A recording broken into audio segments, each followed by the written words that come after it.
pecuarista, tudo certo? O AgroBrasil inventou o registro de negócios para resolver um problema seu. Lembra quando as cotações da arroba eram distantes da realidade, você ficava perdido, sem saber o real valor de venda? Isso é passado. Com o AgroBrasil, todos registram seus negócios e você tem o valor verdadeiro da arroba em sua região e na hora. Registre agora e participe da formação do preço. Baixe o aplicativo e vem fazer parte da família AgroBrasil comigo. Negociou, registrou.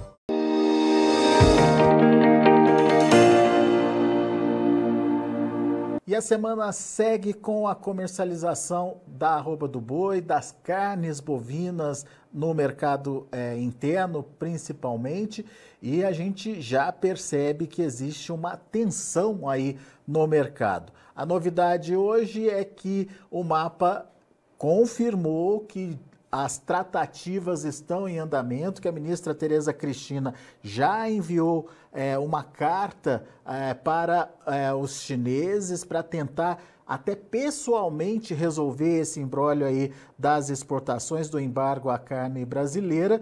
Por enquanto, Tereza Cristina, nossa ministra, aguardando a resposta das autoridades chinesas.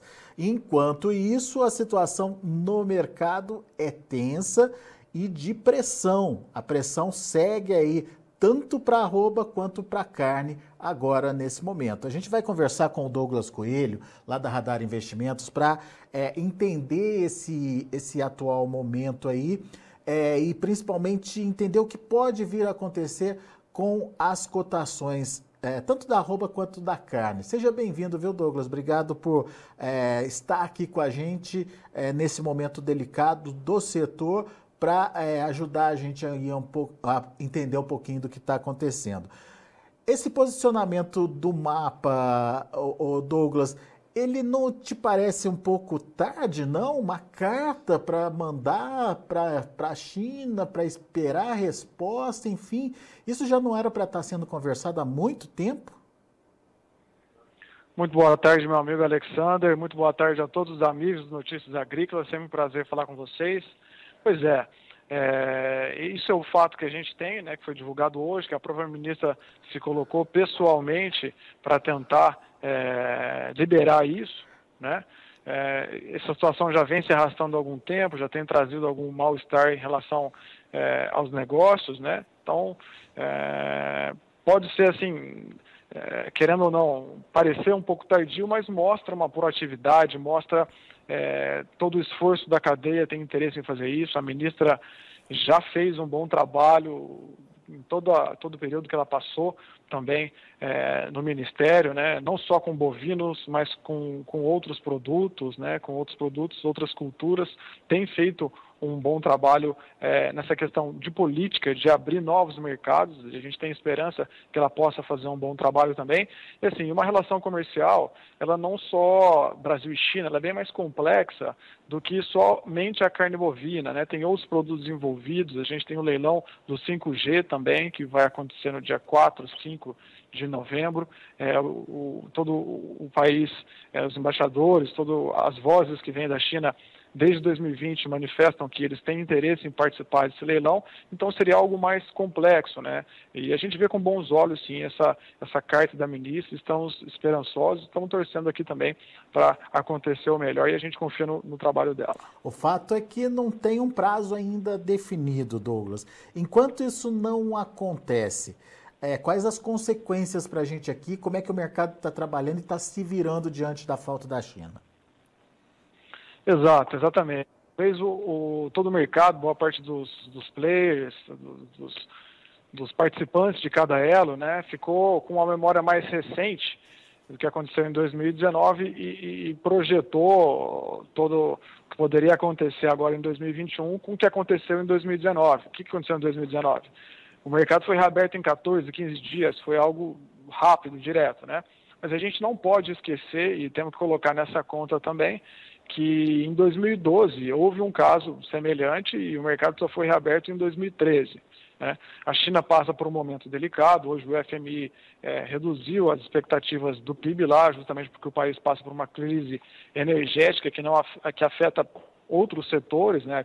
A energia que não é a base de outros setores, então a gente fica em compasso de espera. Né? O que está acontecendo agora, nesse momento, é que a gente viu um stop de boi no físico, né? O que seria um stop de boi no físico? Aquele produtor, aquele confinador que estava com a sua estrutura com mais animais, estrutura bem lotada, e ele não tinha tanta capacidade assim de se programar das chuvas ou se programar para uma retenção a mais de animais com essas dietas, com o custo de dieta atual, ele teve que acabar desovando parte desse animal. Então a gente viu uma concentração sim de oferta nas primeiras semanas de outubro até a semana anterior. Inclusive na semana anterior houve sim um bom volume negociado no mercado físico de animais ao redor de 270, né?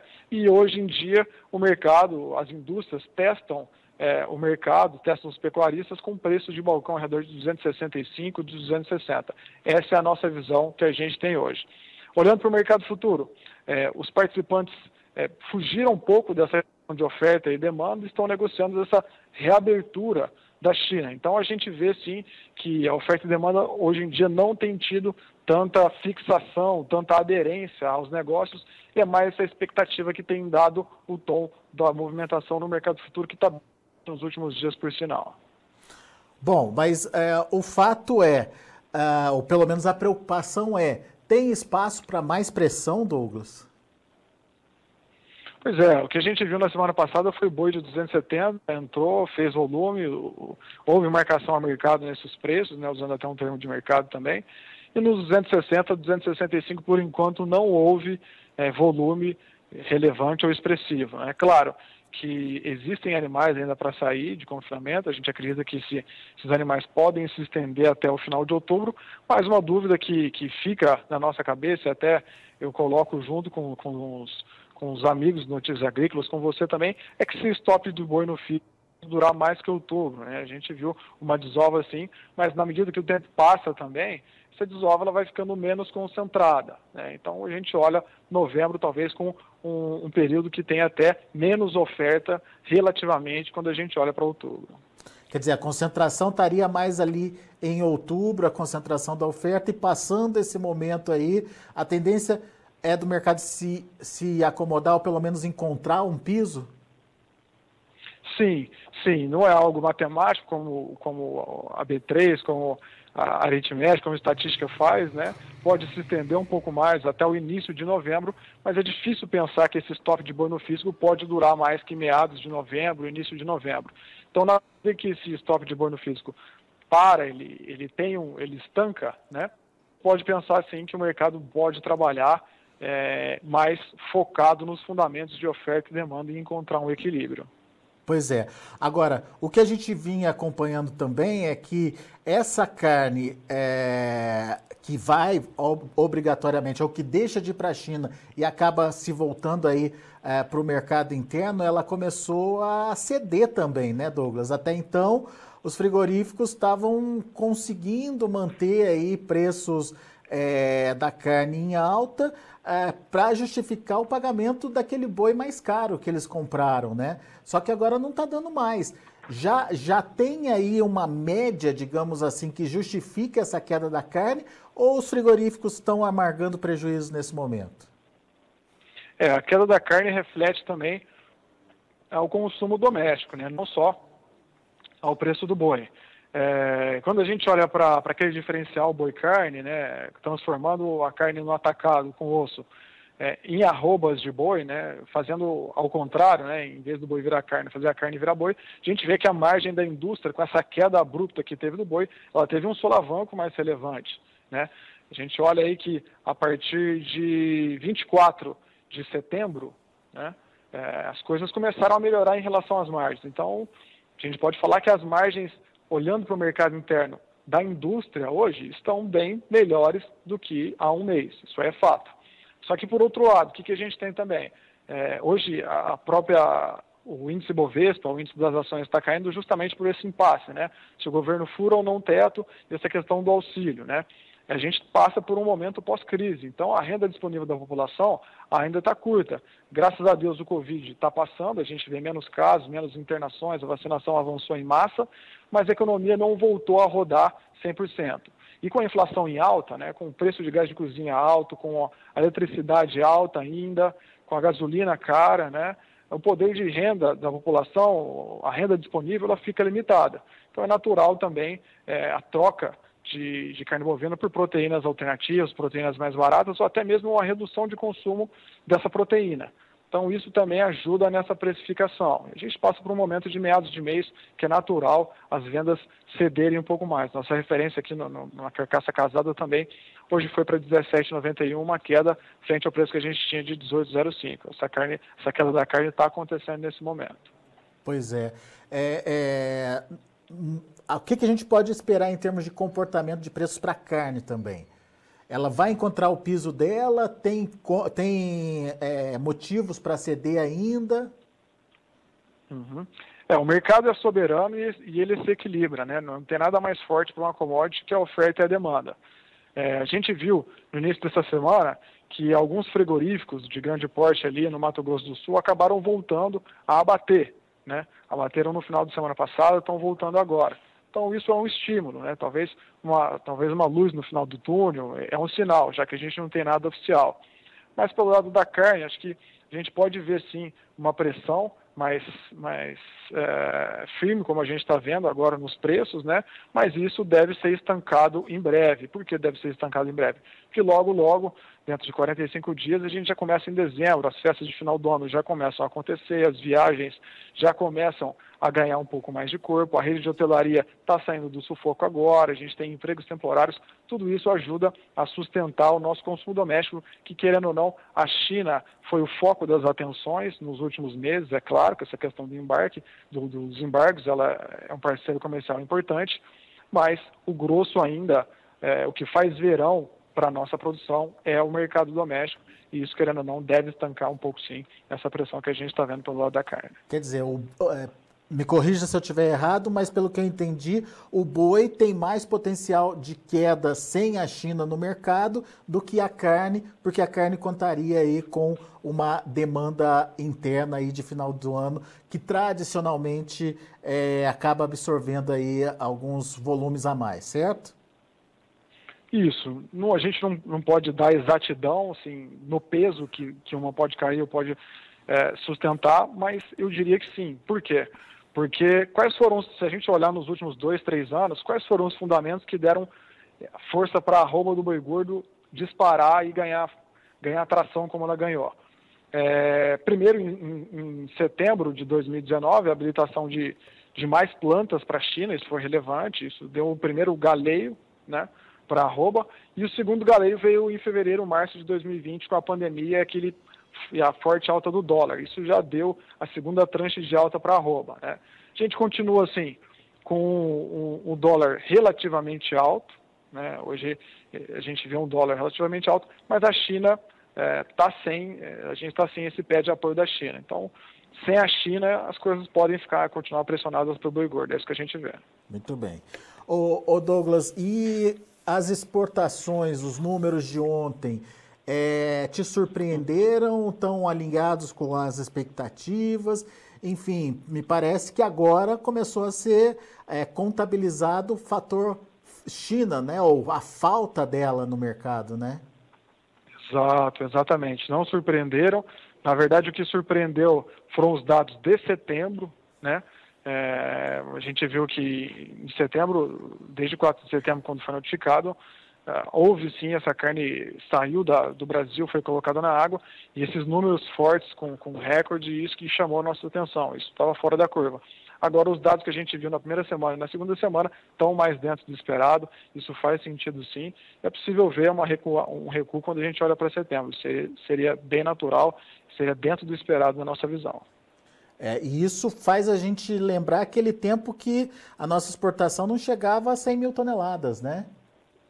Exatamente. É um parceiro importante, leva volume, leva dianteiro, isso ajuda a equilibrar também a nossa preferência nacional, né? O brasileiro gosta mais de uma carne de traseiro, de uma picanha, daquela carne grill de churrasco, isso faz a diferença, só que agora a gente está vendo os números mais dentro do eixo, é isso aí.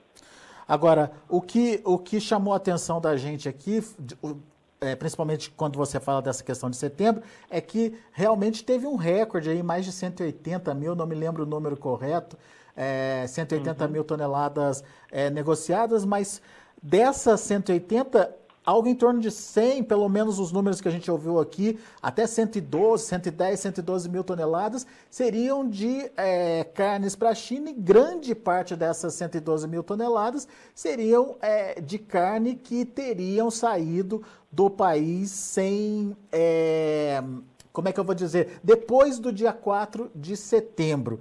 Ainda não tem uma definição sobre essa situação do que vai acontecer com a carne que vai chegar lá na China, se eles vão aceitar ou não, mas isso pode vir a ser um problema, Douglas, ou geralmente se consegue resolver isso distribuindo essa carne para outros países, caso a China não aceite a entrada desse produto por lá? Não é nada oficial, é claro que quando a gente fala da China, a gente fala de grandes números e de pouca claridade, de pouca clareza, né? Mas o que a gente tem de informação é que são as carnes produzidas a partir de 4 de novembro não foram aceitas lá. Antes disso, entraram. Então, possivelmente o que foi enviado em setembro tenha sido produzido antes do dia 4, né? Então, tem um porém aí. Então, alguma coisa pode entrar, sim, mas o que foi produzido a partir do dia 4, que foi a notificação, ainda não tem destino. Essa questão de se pode atrapalhar, se pode voltar, cabe a cada indústria, né? Cada indústria tem um parceiro comercial em diferentes países, diferentes regiões do mundo, né?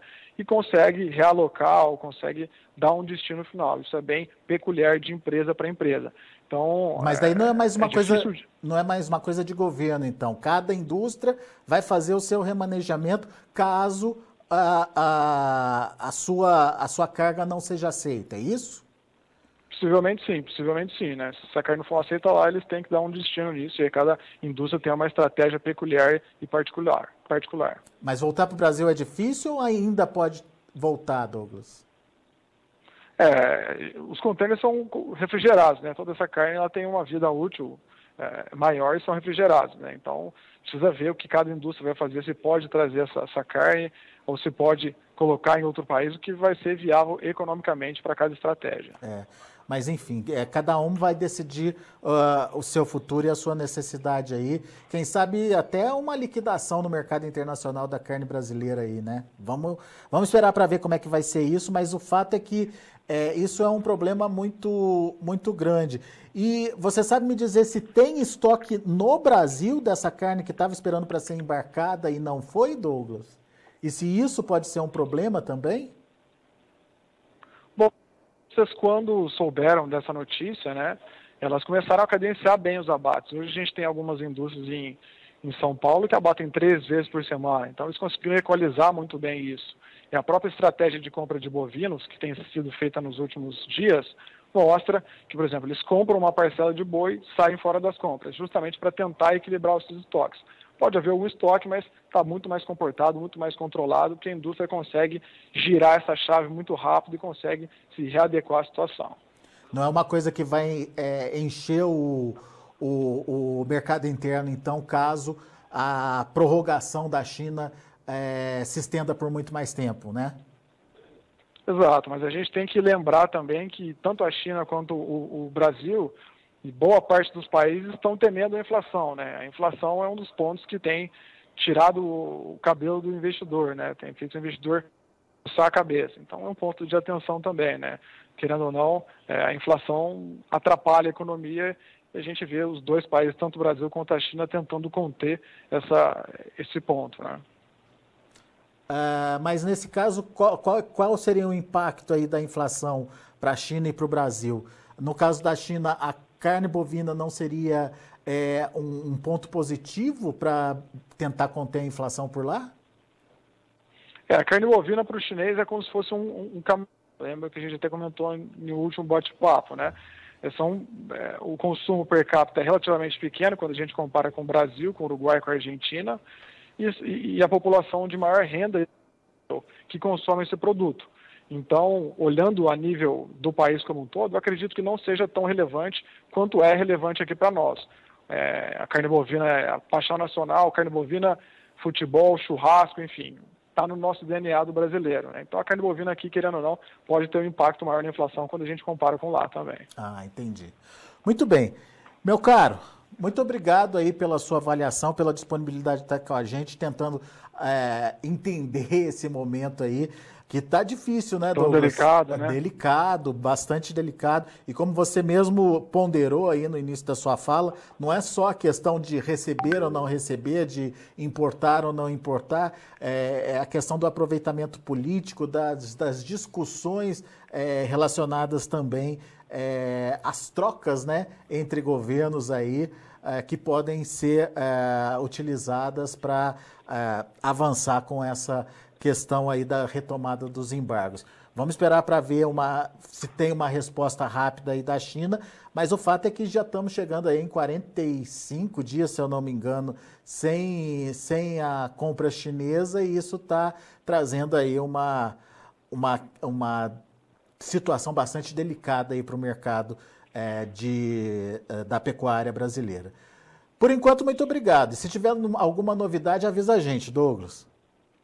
Com certeza, digo mesmo de vocês, estamos juntos e a gente agradece demais a parceria, a confiança. Até a próxima. Valeu, um abraço, meu amigo. Até mais.